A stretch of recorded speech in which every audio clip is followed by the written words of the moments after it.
सर्वात प्रथम समतेचे विचार रुजवणाऱ्या सर्व महामानवांचे त्रिवार अभिवादन करतो आणि मंचावरती उपस्थित डॉक्टर ढेपे, प्राध्यापक सोमनाथ सर, तसेच अरुणाबा जाधव, अमोल दादा, मणिखांबे साहेब, महिला आघाडीच्या अध्यक्षा, तसेच युवक आघाडीचे दीपक दादा आणि पंकज दादा, तसेच लोकसभा लढवलेले आपले उमेदवार आतिश दादा, विधानसभा लढवलेले आपले अक्कलकोटचे उमेदवार इंगोले साहेब, तसेच विक्रांत दादा आणि मंचावरती उपस्थित तमाम कार्यकर्ते, मान्यवर, वंचित बहुजन आघाडीचे, भारतीय बौद्ध महासभेचे पदाधिकारी व इथे उपस्थित असलेल्या तमाम या चळवळीतल्या तमाम साथीदारांना माझा क्रांतिकारी मानाचा जय भीम. मित्रांनो, आपण 2019 आणि त्याच्यानंतर 2024 पासून एक गोष्ट ऐकत आलोय की संविधान धोक्यात आहे, आपल्याला संविधान वाचवलं पाहिजे. ऐकतोय की नाही ऐकतोय? त्याच्या पुढे आपण पुढे जाऊन लोकांकडनं हे ऐकतोय की लोकशाही वाचवली पाहिजे, लोकशाही धोक्यात आली आहे. हे ऐकतोय की ऐकतोय? पण ज्या ज्या लोकांनी आपल्याला हे येऊन सांगितलं की लोकशाही आणि संविधान वाचवलं पाहिजे, ती धोक्यात आली आहे, त्यांनी आपल्याला कधीहून हे समजायचा प्रयत्न केला की ही संविधान आणि लोकशाही धोक्यात कशी आली? काहीतरी असं घडलं असेल ज्याच्यामुळे बाबासाहेबांचा विरोध करणारा काँग्रेस पक्ष हा सगळीकडे संविधान दाखवत फिरत आहे.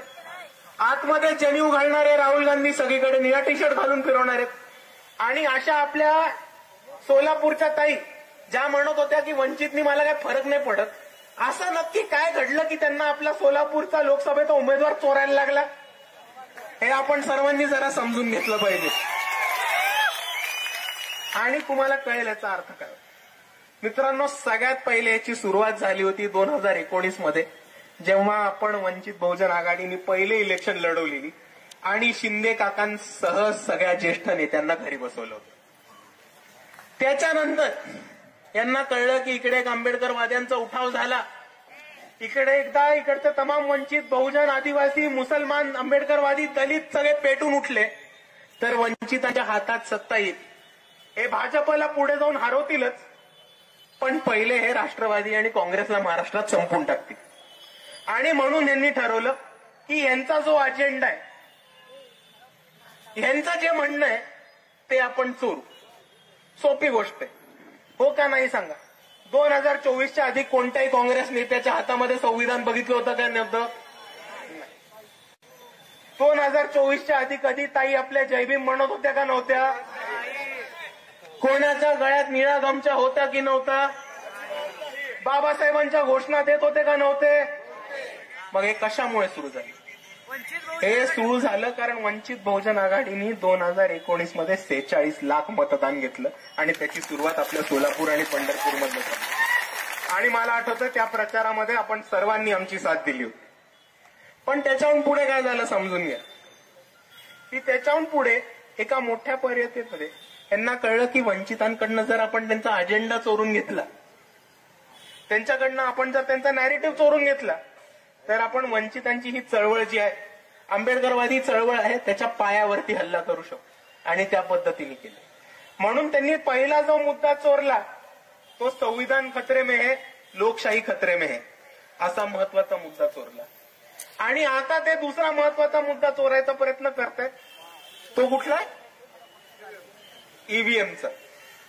कारण ईव्हीएमचा महत्वाचा मुद्दा महत्वाचा काय आणि आपण सर्वांनी त्याच्यावरती लक्ष का दिलं पाहिजे हे समजून घेणं गरजेचं आहे. आपण आता सोपं एक गोष्ट लक्षात घ्या की आपल्याला, आपण मतदान करता का? एका वेळेस किती मतदान करता? दादा तुम्ही किती मतदान करता? ताई तुम्ही किती मतदान करता? आपल्याला देवेंद्र फडणवीस माहिती आहेत, महाराष्ट्राचे मुख्यमंत्री, ते किती मतदान करतात? एक. बरोबर. आपल्याला भारताचे पंतप्रधान माहिती आहेत, कोण आहेत? ते किती मतदान करतात? एक. आणि एक मुंबईत अंबानी नावाचा प्राणी राहतो, माहितीये का? तो किती मतदान करतो? एक. तर तुम्ही ही समानतेची ताकद समजून घ्या की आपल्या इकडे उभे असलेले दादा, इकडे मागे बसलेले असलेल्या ताई, महाराष्ट्राचे मुख्यमंत्री, आपले प्राईम मिनिस्टर आणि या देशातला सर्वात श्रीमंत माणूस अंबानी एका वेळेस जाऊन एकच मत टाकतात आणि त्या सगळ्यांची मताची किंमत एकच राहते.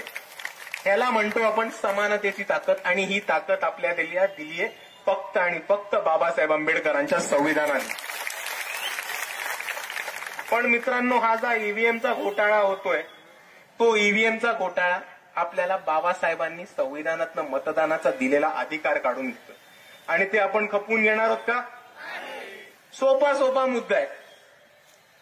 तुम्हाला माहितीये तुमच्या गावामध्ये 20 लोक आहेत. 20 लोकांनी जाऊन एका पक्षाला मतदान केलं आणि तिसरा माणूस 200 मतांनी निवडून आला. गावात आहेत 20 मतं. तुम्हाला वाटणार नाही का गफलत झालीये? वाटणार नाही का गफलत झालीये? कुठेतरी गेम होतोय, कुठेतरी पाणी जास्त मुरतंय. वाटेल की नाही वाटणार? जर असंच होत राहिलं तर तुमचा लोकशाहीवरती भरोसा राहील का? जर असंच होत राहिलं, लोकशाहीवरचा भरोसा उडला, तर तुम्ही उद्या मतदानाला जाणार आहात का? आणि जर मतदानाला कोणी नाही गेलं तर नरेंद्र मोदी आपले डिक्टेटर होऊनच गेले. मग किम जोंग उन मध्ये आणि नरेंद्र मोदी मध्ये काय फरक? हुकुमशाही येईल. जर कोणी मतदानच नाही केलं तर आपल्या देशात हुकुमशाही आली. आणि अशा पद्धतीचा एक षडयंत्र इकडे उभं राहायचा प्रयत्न होतो की आपण जाऊन किती मतं दिली तरी सेटिंग करून ज्याला मतं पडायची त्यांनाच मतं पडत असली तर हा लोकशाहीचा आणि संविधानाचा गळचेपी आहे. आणि त्याच्या विरुद्ध वंचित बहुजन आघाडी कायमस्वरूपी भूमिका घेत राहील आणि या ईव्हीएमच्या लढ्यात लढत राहील. आणि इकडे तसंच मांडत असताना एक महत्वाचा मुद्दा मांडायचा आहे. आपल्याबरोबर रणजितदादा आलेत, सरपंच मरकतवाडीचे. त्यांनी एक महत्वाची भूमिका घेतली होती. त्यांनी म्हटलं होतं की आम्ही डोर टू डोर प्रचार केलाय, घरोघरी गेलोय, मला माझ्या गावातला माणूस आणि माणूस माहितीये. 1800 मतांचं गाव आहे. त्यांची गॅरंटी आहे, सगळ्यांची गॅरंटी आहे की 1800 पैकी मतं एका उमेदवाराला जाणार आहे. पण ते तसं न होता अख्खं उलट येऊन 1500 मतं भाजपला पडतात. गावातल्या कोणाला पत्ता नाही, सरपंचला पत्ता नाही, बूथवरच्या माणसाला पत्ता नाही, उमेदवाराला पत्ता नाही.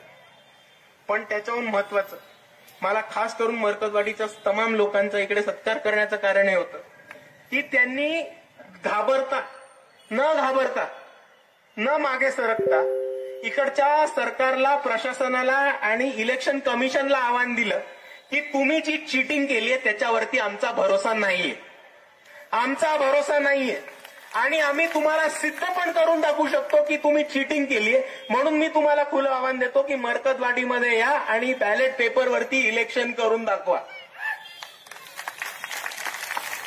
जसं आपल्या सरपंच साहेबांनी ही भूमिका घेतली तसं समोरनं एक तरी उत्तर आलं का? नाही. त्यांना उडवाउडवीची उत्तरं लावली. एवढंच नाही तर त्यांना म्हटलं की इकडे सुरक्षेचा भंग होऊ शकतो, फायरिंग होऊ शकते, सेक्शन 144 लावू, आम्ही बंद करू. आणि अशी जर कोणीही लोकशाहीच्या बाजूनी भूमिका घेत असताना जर त्यांना सरकार इकडे दडपशाहीचे उत्तर देत असेल तर ही लोकशाहीची गळचेपी आणि ते कोणत्याही परिस्थितीत आपण खपवून घेणार नाही आहोत मित्रांनो.